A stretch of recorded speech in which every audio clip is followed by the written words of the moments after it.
जय श्री जगन्नाथ मोर सबु भाई भौणी मानू मो लोपामुद्रा किचन को स्वागत करुच्छे। आमे घरे भोजी परिका खीरीटे बन प्रस्तुत करवा। आपण खाइले जानी परिबेनी जे ए खीरीटा घरे बनाई बोली। बहुत टेस्ट लागिबो, बहुत स्वादिष्ट लागिबो। देखंतु खीरीटा केते डेलीशियस देखा जाउची, केते स्वादिष्ट लागुची। आसंतु बनैवा स्टार्ट करिबा। काजू, रुचि चाउल, चीनी, किसमिस, गुजराती, मिल्क मेड देखंतु ये सब जिनिस पकईकि खीरीटा को रेडी करिबा। गोटे चमच गुआ घिओ देइदबा कड़ाई गरम करिके, तापरे किछि काजू आमे नै जिबा। किछि काजू नेइकिना से गुआ घिओ रे आमे भाजिबा। काजू आउ किछि किसमिस आमे नै जिबा। किसमिस नेइकी आमे गुआ घिओ रे भल कि भाजी दबा। भाजी सारला परे तापरे गोटे कड़ाई रे गोटे चमच गुआ घिओ नबा। से गुआ घिओ गरम हो सारा परे मु जो गोटे गिना नेइथिली चाउल, से चाउल को रुचि चाउल को आमे भलरे एमती लाल लाल लाल लाल करिकिना भाजी दबा। टिके स्लो सिम करिकिना भाजिबे, फ्लेमटा टिके कम करिवे। ताको टिके एमती लाल लाल लाल लाल हेला पर्यंत भाजिबे। बेसी माने हाई फ्लेम देबेनी, नहले पोड़ी जीवो चाउलटी। तापरे गोटे कड़ाई रे एमती गोटे चामचटे गुआ घिओ नबा। तापरे गोटे चमच चीनी नबा। तापरे एमती देखंतु ताको टिके किछि समय छाड़ी दबा।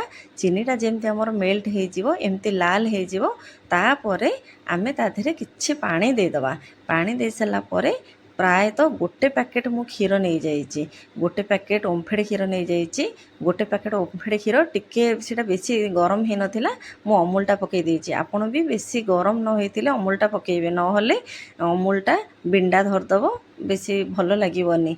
आउ देखंतु मु अमूल 2 चमच पकईकिना जेमती फुटी गला, जो चाउल रखिथिली से चाउलटाको से खीरी रे पकई देली। खीरी रे पकई साला परे आमे ताको टिके सिजिबा पई केते समय से चाउलटाको छाड़ी दबा। मिनिमम 15-20 मिनिट से चाउलटाको क्षीर रे भल किना सिजेइबे। भल कि सिजी गले से चाउलटा बहुत बढ़िया लागिबो। गोटे गिना चीनी मु रखिथिली, देखंतु छोटो गिना रे मु गोटे गिना चीनी पकई देली। जस्ट स्वाद अनुसार चुमुटे लुण पकेइबे, बेसी लुण पकेइबेनी। छोटो चामच रे टिके लुण पकेइबे। तापरे गुजराती गुंड मु भल कि गुंड करिके रखिथिली, एमती गुजराती गुंड पकेइ देबे। तापरे किछि समय ताको फुटिया पई खीरीटा को छाड़ी देबे।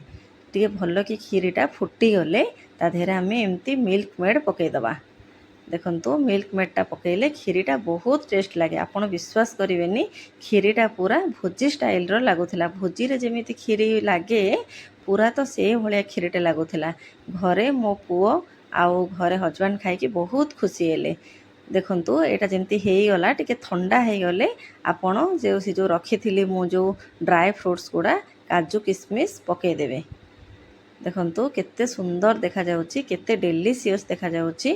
आपनको मो भिडियोटी जदि भल लागिथिबो निश्चिंत आपण लाइक करिवे, सब्सक्राइब करिवे, मु बहुत खुशी हेबी। देखंतु बनिगला हमर भोजी स्टाइल रो रुचि खीरी, बहुत टेस्टी, बहुत स्वादिया।